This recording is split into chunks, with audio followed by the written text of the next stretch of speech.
കഴിഞ്ഞ ക്ലാസ്സിൽ നമ്മൾ എടുത്തത് ഡെബിറ്റും ക്രെഡിറ്റും ആയിരുന്നു. അതിന്റെ പാർട്ട് 2 ആണ് ഈ ക്ലാസ്സിൽ എടുക്കുന്നത്. ആദ്യം തന്നെ കഴിഞ്ഞ ക്ലാസ്സിൽ പഠിച്ച ഒരു കാര്യം റിവൈൻഡ് ചെയ്യാം. കഴിഞ്ഞ ക്ലാസ്സിൽ എന്തായിരുന്നു നമ്മൾ പഠിച്ചത്? അസറ്റും എക്സ്പെൻസും ഒരു ഗ്രൂപ്പ് ആക്കി. ആ ഗ്രൂപ്പിന്റെ പ്രത്യേകത എന്തായിരുന്നു? അസറ്റും എക്സ്പെൻസും കൂടിയാൽ നമ്മൾ ഡെബിറ്റ് ആയിട്ടാണ് ട്രീറ്റ് ചെയ്തത്. അസറ്റും എക്സ്പെൻസും കുറഞ്ഞാൽ അത് ക്രെഡിറ്റ് ആയിട്ടാണ് ട്രീറ്റ് ചെയ്തത്. അതായത് അസറ്റ് ബിസിനസ്സിന് വാല്യൂ ഉള്ള ഒരു വസ്തുവാണ് അസറ്റ്. എക്സ്പെൻസ് എന്ന് വെച്ചാൽ ബിസിനസിന്റെ ചെലവുകൾ. ഇത് രണ്ടും കൂടിയാൽ നമ്മൾ ഡെബിറ്റ് ആയിട്ട് ട്രീറ്റ് ചെയ്തു, കുറഞ്ഞാൽ ക്രെഡിറ്റ് ആയിട്ട് ട്രീറ്റ് ചെയ്തു. എന്നിട്ട് നമ്മൾ പേരും കൊടുത്തു ഗ്രൂപ്പ് 1 എന്ന്. അപ്പോൾ ഈ ക്ലാസ്സിൽ നമ്മൾ പഠിക്കാൻ പോകുന്നത് അടുത്ത ഗ്രൂപ്പാണ്, ഗ്രൂപ്പ് 2.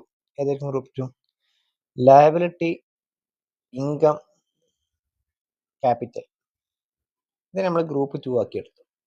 ഈ ഗ്രൂപ്പ് 2ന്റെ പ്രത്യേകത എന്താണ്? അതായത് ഒന്നുമില്ല, ഇതിന്റെ നേരെ ഓപ്പോസിറ്റ്, ഗ്രൂപ്പ് 1ന്റെ നേരെ ഓപ്പോസിറ്റ്. അതായത് ഇവിടെ നമ്മൾ അസറ്റ് എക്സ്പെൻസ് ഇൻക്രീസ് ചെയ്തപ്പോൾ ഡെബിറ്റ് ആയിട്ട് ട്രീറ്റ് ചെയ്തു, ഡിക്രീസ് ചെയ്തപ്പോൾ ക്രെഡിറ്റ് ആയിട്ട് ട്രീറ്റ് ചെയ്തു. ഈ ഗ്രൂപ്പിന്റെ പ്രത്യേകത എന്താണെന്ന് വെച്ചാൽ ലയബിലിറ്റി, ഇൻകം, ക്യാപിറ്റൽ, ഇതിന് മൂന്നിലേതെങ്കിലും ഒന്ന് കൂടിയിട്ടുണ്ടെങ്കിൽ, ഇൻക്രീസ് ചെയ്തിട്ടുണ്ടെങ്കിൽ അത് ക്രെഡിറ്റ് ആയിട്ട് ട്രീറ്റ് ചെയ്യും. അടുത്ത അസറ്റ് എക്സ്പെൻസ് കൂടിയപ്പോൾ ഡെബിറ്റ് ആയിട്ട് ട്രീറ്റ് ചെയ്തത്, ഇവിടെ കൂടിയപ്പോൾ ക്രെഡിറ്റ് ആയിട്ടാണ് ട്രീറ്റ് ചെയ്തത്. അപ്പോൾ ഡിക്രീസ് ചെയ്താലോ കുറഞ്ഞാലോ ഡെബിറ്റ് ആയിട്ട് ട്രീറ്റ് ചെയ്യും. അതായത് ലയബിലിറ്റി, ഇൻകം, ക്യാപിറ്റൽ ഇത് കുറഞ്ഞാൽ ഡെബിറ്റ് ആയിട്ട് ട്രീറ്റ് ചെയ്യും, കൂടിയാൽ ക്രെഡിറ്റ് ആയിട്ട് ട്രീറ്റ് ചെയ്യും. ഓക്കെ, ഇനി നമുക്കൊരു എക്സാമ്പിൾ വെച്ച് ചെയ്ത് നോക്കാം.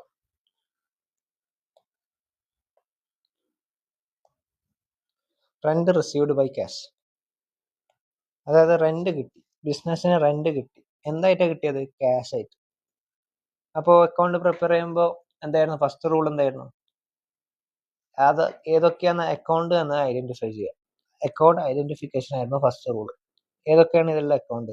ഒന്ന് റെന്റ് അക്കൗണ്ട്, അടുത്തതാണ് ക്യാഷ് അക്കൗണ്ട്. റെന്റ് അക്കൗണ്ടും ക്യാഷ് അക്കൗണ്ടും. ആദ്യം അക്കൗണ്ട് ഐഡന്റിഫിക്കേഷൻ, പിന്നെ എന്തായിരുന്നു ചെയ്യേണ്ടത്? Group identification. ഇത് രണ്ടും ഏത് ഗ്രൂപ്പിലെ പെടാന്ന് നോക്കാം.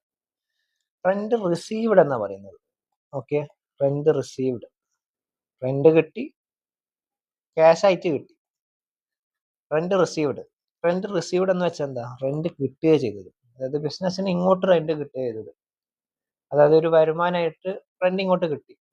അപ്പൊ റെന്റ് കൊടുക്കുന്നതിന് എന്തായിരിക്കും പറയുന്നത്? Rent paid. പക്ഷെ ഇവിടെ റെന്റ് റിസീവ്ഡ് ആണുള്ളത്. അതുകൊണ്ട് തന്നെ അതൊരു ഇൻകം ആയിട്ടാണ് ട്രീറ്റ് ചെയ്യുന്നത്. എന്ന് വെച്ചാൽ ഇൻകം ആയിട്ടാണ്, ഇൻകമിന്റെ ഷോർട്ട് ഫോം ആക്കിയിട്ടാണ് ആയി എന്നിട്ടത്. റെന്റ് റിസീവ്ഡ് എന്നത് ഇൻകം ആയിട്ടാണ് ട്രീറ്റ് ചെയ്യുന്നത്. ഓക്കെ, കാരണം റെന്റ് കിട്ടുകയല്ലേ ചെയ്യുന്നത്. ഓരോ തവണ റെന്റ് കിട്ടുമ്പോഴും അതൊരു വരുമാനമായിട്ട് ഇതിന് കൂടിക്കൂടിയേ നിൽക്കുകയാണ് ചെയ്യുന്നത്. അതുകൊണ്ട് അതൊരു വരുമാനമായിട്ടാണ് ട്രീറ്റ് ചെയ്തത്. ക്യാഷ് അക്കൗണ്ട് ഓൾറെഡി നമുക്കറിയാം അസറ്റ് ആണെന്ന്, കാരണം ബിസിനസ് വാല്യൂ ഒരു വസ്തുവാണ് ക്യാഷ്. ഇനി അടുത്ത സ്റ്റെപ്പ് എന്താ? Increase or decrease.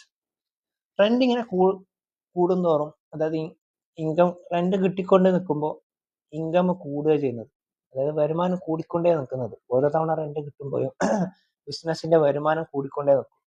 അതുകൊണ്ട് തന്നെ എന്താ? ഇൻകം കൂടിക്കൊണ്ടേ നിൽക്കുക ചെയ്യുന്നത്, അതായത് ഇൻക്രീസ് ചെയ്തുകൊണ്ട് നിൽക്കുക ചെയ്യുന്നത്.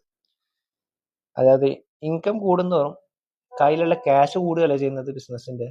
അതായത് ഇൻകം ഓരോ തവണ അവര് റെന്റ് ഞങ്ങൾക്ക് ബിസിനസ്സിന് പേ ചെയ്യുമ്പോൾ ക്യാഷ് ആയിട്ട് റിസീവ് ചെയ്യുന്നത് എന്ന് പറഞ്ഞിരുന്നു. അതുകൊണ്ട് തന്നെ എന്താ?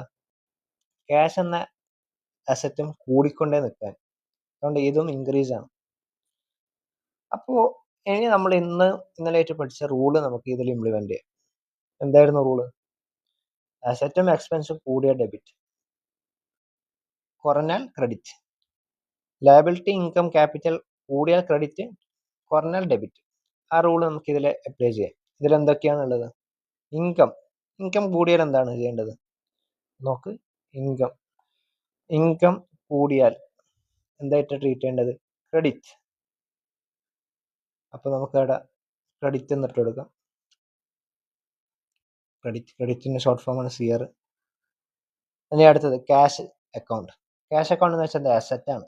അസറ്റ് കൂടിയ എന്തായിട്ടായിരുന്നു നമ്മൾ ട്രീറ്റ് ചെയ്യേണ്ടത്? അസറ്റ് കൂടിയാൽ, ക്യാഷ് എന്ന അസറ്റ് കൂടിയാൽ ഡെബിറ്റ് ആണ് ട്രീറ്റ് ചെയ്യേണ്ടത്. അപ്പോൾ അവിടെ ഡെബിറ്റ് എന്നിട്ട് കൊടുക്കാം.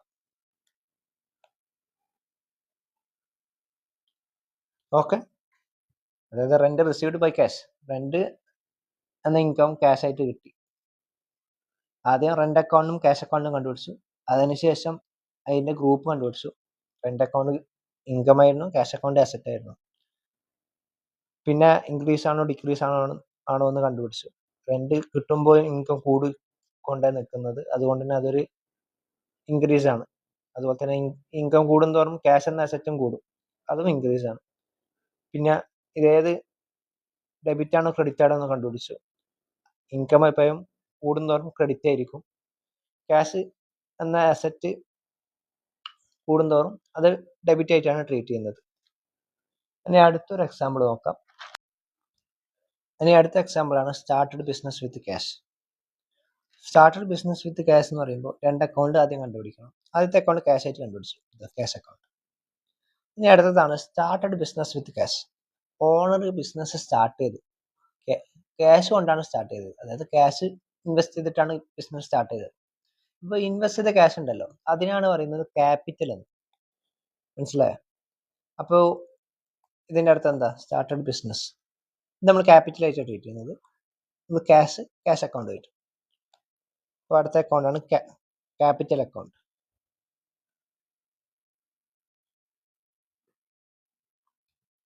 അപ്പോൾ അടുത്ത പരിപാടിയാണ് ഇതിന്റെ ഗ്രൂപ്പ് കണ്ടുപിടിക്കാൻ. ക്യാഷ് അക്കൗണ്ട് എന്താണെന്ന് നമ്മൾ ആദ്യം പഠിച്ചിരുന്ന അസറ്റ് ആണെന്ന്. ഇനി അടുത്തതാണ് ക്യാപിറ്റൽ അക്കൗണ്ട്. നിങ്ങൾ ഇതുവരെ പഠിക്കാത്ത സാധനമാണ് ക്യാപിറ്റൽ അക്കൗണ്ട്. എന്തായിരിക്കും, ഏത് ഗ്രൂപ്പിലായിരിക്കും ക്യാപിറ്റൽ അക്കൗണ്ട് പെടാൻ? നമ്മൾ ആദ്യം ഇതിന്റെ ബേസിക് ടേംസ് പഠിച്ചിരുന്നു. ഏതൊക്കെയായിരുന്നു terms? Asset, expense, liability, income, capital. Asset എന്ന് വെച്ചാൽ ബിസിനസ് വാല്യൂ ഉള്ള വസ്തു, എക്സ്പെൻസ് എന്ന് വെച്ചാൽ ബിസിനസ്സിലുള്ള ചെലവ്, ലയബിലിറ്റി എന്ന് വെച്ചാൽ ബിസിനസ്സിലുള്ള ബാധ്യത, കടം, ഇൻകം, ഐ എന്ന് വെച്ചാൽ ഇൻകം എന്ന് വെച്ചാൽ ബിസിനസ്സിലുള്ള വരുമാനം. അടുത്തതാണ് ക്യാപിറ്റൽ, അതായത് ഓണർ ബിസിനസ് എന്തൊക്കെ കൊണ്ടുവന്നു അതൊക്കെ ബിസിനസിന്റെ ക്യാപിറ്റലാണ്. ഈ ക്യാപിറ്റലാണ് ഇവിടെ നമ്മൾ എഴുതിയത്. മനസ്സിലായോ? ഈ ക്യാപിറ്റലാണ് നമ്മളിവിടെ എഴുതിയത്. അപ്പോൾ അത് ഏത് ഗ്രൂപ്പിലാണ് പെടാൻ? ക്യാപിറ്റൽ എന്ന ഗ്രൂപ്പിൽ തന്നെയാണ് ഇത് പെടാൻ. അപ്പോൾ ഇത് രണ്ടും പഠിച്ചു. ഇനി increase or decrease.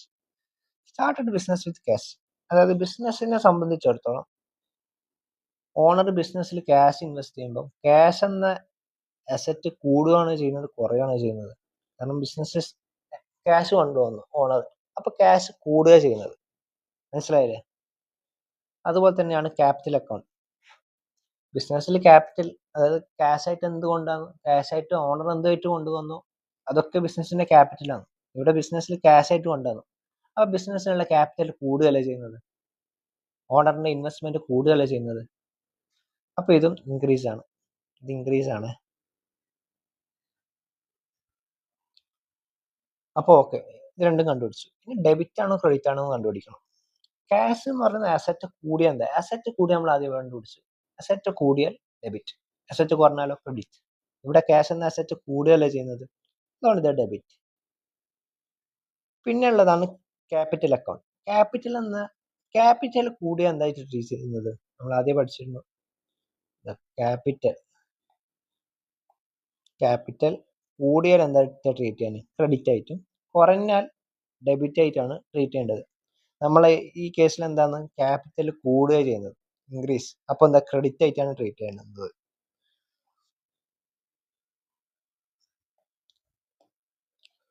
Credit. Okay, അങ്ങനെ ഈ എക്സാമ്പിൾ നമ്മൾ കണ്ടുപിടിച്ചു.